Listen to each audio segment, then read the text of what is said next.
So dear student, मैं यहाँ पर आपको अपनी भाषा में सिंपल लैंग्वेज में इसका व्याख्या बताऊंगा।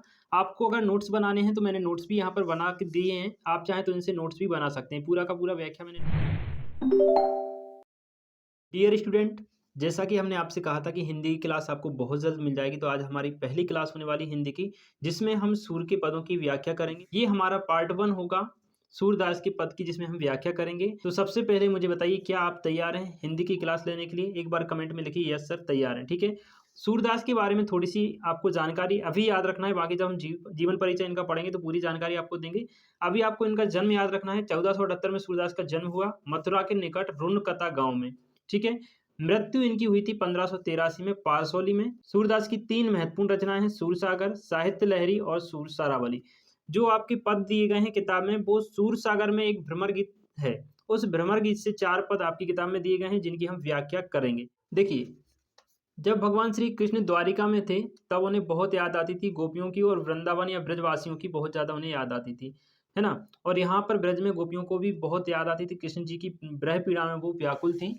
उसी समय श्री कृष्ण उद्धव को भेजते हैं गोपियों के पास ब्रज में, और वहां उनका हालचाल पूछने के लिए उनको भेजा जाता है।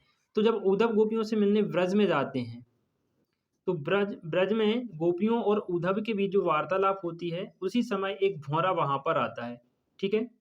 भौरा वहां आता है, तो इसी भौरे से भ्रमर गीत बना, और उस भ्रमर गीत के 4 पद जो हैं आपकी पुस्तक में दिए गए हैं, जिनकी व्याख्या अब हम करने वाले हैं। यहाँ पर कुछ मैंने शब्द लिए हैं जिनका आपको अर्थ पता होना चाहिए, ताकि आपको व्याख्या करने में आसानी होगी। अप्रस का मतलब होता है अछूता, वंचित होना। तगा तगा मतलब होता है धागा या फिर बंधन। ठीक है। पुर इन पात का मतलब होता है कमल का पत्ता। परागी मतलब होता है मुग्ध होना। आवन का मतलब होता है आगमन। विथा का मतलब होता है व्यथा। हारिल का मतलब होता है एक पक्षी। व्याधि का मतलब होता है रोग या फिर पीड़ा। तिनहि मतलब होता है उनको। मन चक्री का मतलब होता है जिनका मन स्थिर नहीं होता। मधुकर का मतलब होता है भौरा। अनीति का मतलब होता है अन्याय। पाई का मतलब होता है पालेंगी। डोलत दहाय का मतलब होता है घूमते फिरते। तो ये कुछ शब्दार्थ हैं जो कि मुख्य हैं, आपको याद रखना है। कभी कभी पेपर में यहाँ से ऑब्जेक्टिव क्वेश्चन में पूछ लिया जाता है। चलिए अब हम करते हैं व्याख्या। तो डियर स्टूडेंट, मैं यहाँ पर आपको अपनी भाषा में सिंपल लैंग्वेज में इसका व्याख्या बताऊंगा।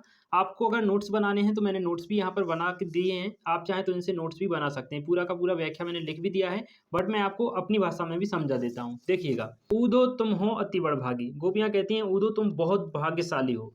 अपरस रहत सने तगाते नाहिन मन अनुरागी। वो कहती हैं कि तुम श्री कृष्ण के इतने पास में रहकर भी, उनके साथ में रहकर भी उनके प्रेम से अछूते रह गए, वंचित रह गए। पुर इन पात रहत जल भीतर तारस देह न दागी। वो कहती हैं कि तुम कमल के उस पत्ते के समान हो। पुर इन पात मतलब होता है कमल का पत्ता। ठीक है। तो गोपियां कहती हैं उद्धव, तुम कमल के उस पत्ते के समान हो जो जल में रहते, जल में तो रहता है लेकिन फिर भी जल में भीगता नहीं है, डूबता नहीं है। ठीक है।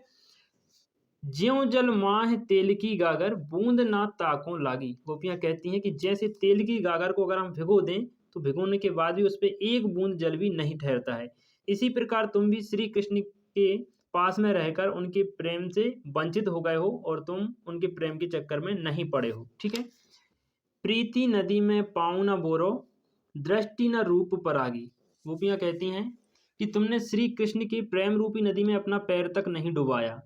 तुम बहुत विद्वान हो उद्धव, इसलिए तुम श्री कृष्ण के प्रेम के चक्कर में नहीं पड़े, या श्री कृष्ण की प्रेम रूपी गंगा में तुम नहीं स्नान किए। गोपियां ऐसा कहती हैं उद्धव से। आगे फिर वो कहती हैं सूरदास अबला हम भोरी गुर चाटी ज्यों पागी। वो कहती हैं लेकिन उद्धव, हम तो भोली भाली गोपियां हैं, हम तो भोली भाली गोपियां हैं, और इसलिए हम श्री कृष्ण के प्रेम में बिल्कुल मग्न हैं, और उसी प्रकार से मग्न हैं जैसे कि चींटी जो होती है गुण के लिए मग्न होती है। चींटी जो होती है गुण से कैसी होती है, चिपकी होती है, या चींटी का जो आकर्षण होता है गुण के प्रति बहुत ज्यादा होता है, उसी प्रकार हमारा आकर्षण श्री कृष्ण के प्रति है। ठीक है। तो ये इस पद का हमारा पूरा का पूरा व्याख्या हो गया। आप चाहें तो यहाँ से लिख भी सकते हैं वीडियो को पॉज करके। अब देखते हैं हम इसका अगला पद। मन की मन ही मांझ रही। गोपियां कहती हैं कि उद्धव, हमारे मन की बात तो हमारे मन में ही रह गई,